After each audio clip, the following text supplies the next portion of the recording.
We have reached another milestone in book 2 of my House That Gaming Built series, and I want to talk about it.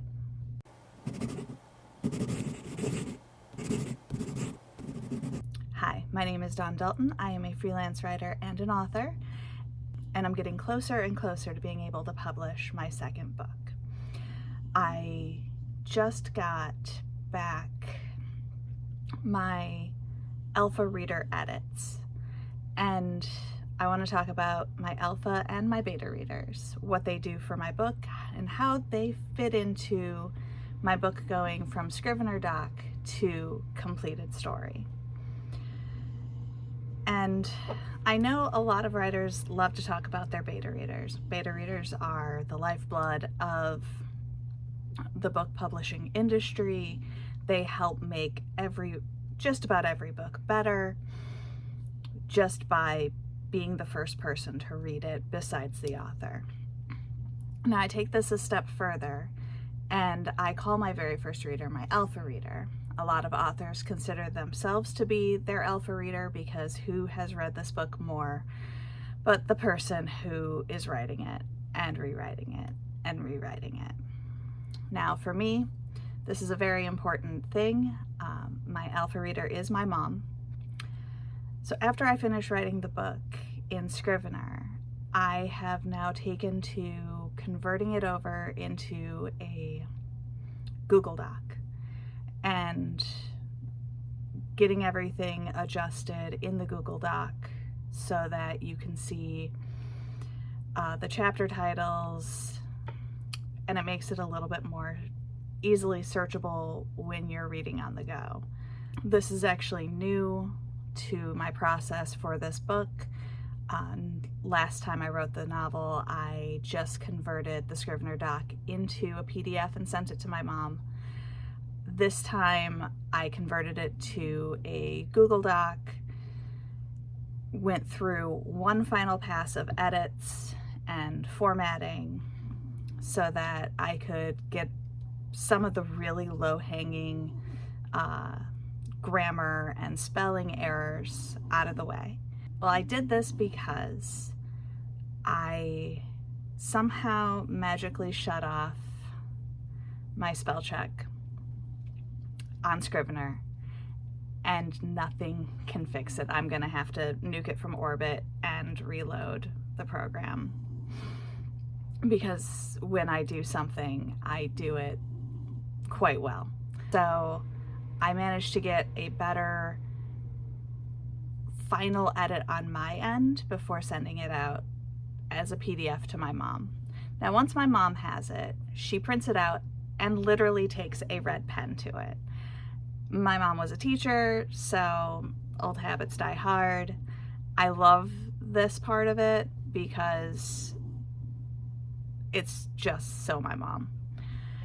When she's done going through and editing the book, she will call me and I will pull up my document and pull out a notebook. It used to be I would just pull up the PDF and write all the notes in my notebook so that I could then transfer it back to the Scrivener doc, but because we are doing everything in Google Docs, my PDF matches my Google Doc, so I could just go into my doc and fix everything as we were talking. Now, my mom's edits generally focus on spelling, grammar, punctuation, and questions about the story. Things that she didn't quite understand, things that I didn't fully explain, the end of chapters feeling very abrupt, that type of thing. And honestly, if that's all I had to go on, my book would be pretty well done. But we are now in the point where I get to make a copy of my Google Doc and send it to my 2 beta readers. Now, my beta readers are chosen because one of them is a writer and one of them is a reader, and also works at schools. So I get the extra red pen treatment at the beta reader level, which I know a lot of authors do not get, and they have to hire an extra editor on top of all of this. And my beta readers will go through the document, read it. The one will send me about 1,001 texts with, grammar and spelling and punctuation errors. But when they're done reading the book, they fill out a document saying, here's what I thought of this. Were your characters believable? Were they not believable?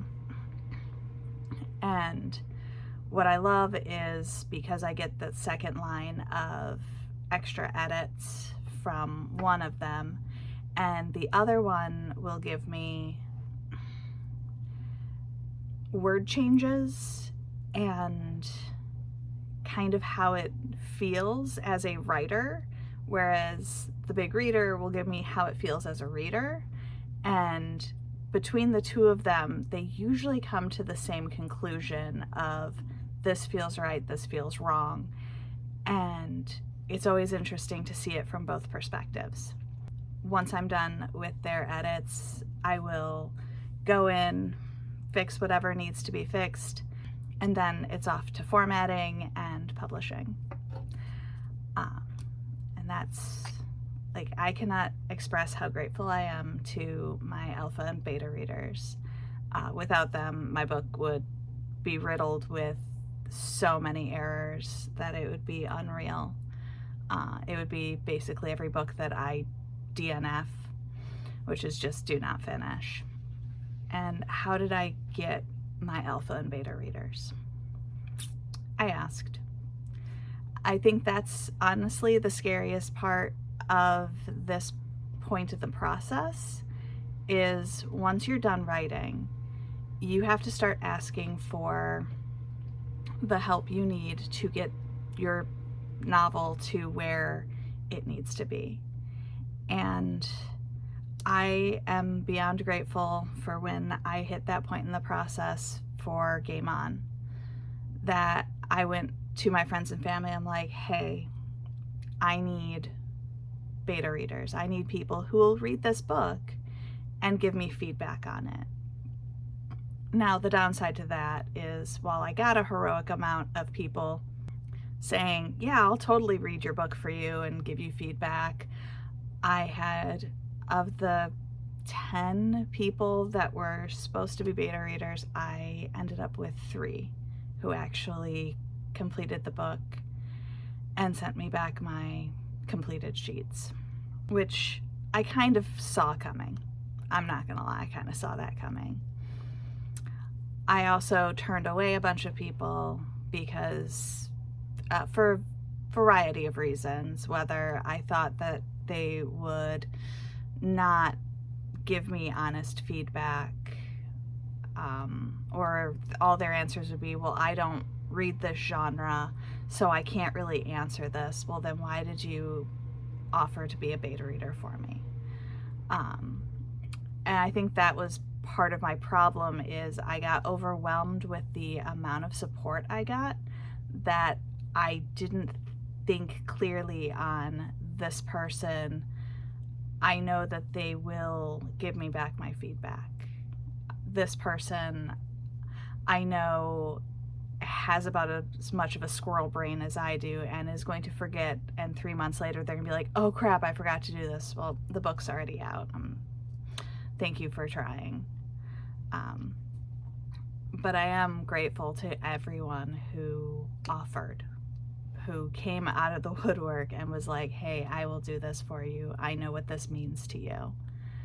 And I think that that's something I will never get used to, is the level of support I get from my friends, my family, my fans. So yeah, that's how I use my alpha and beta readers, why I call my mom my alpha reader, even though technically I am the first person who reads the book and she's just the second one, but she's the first person to read it with a fresh perspective. If you've enjoyed this little rambly insight into my process, be sure to feed the algorithm, boop the like button, and subscribe. And I will see you next time. Bye.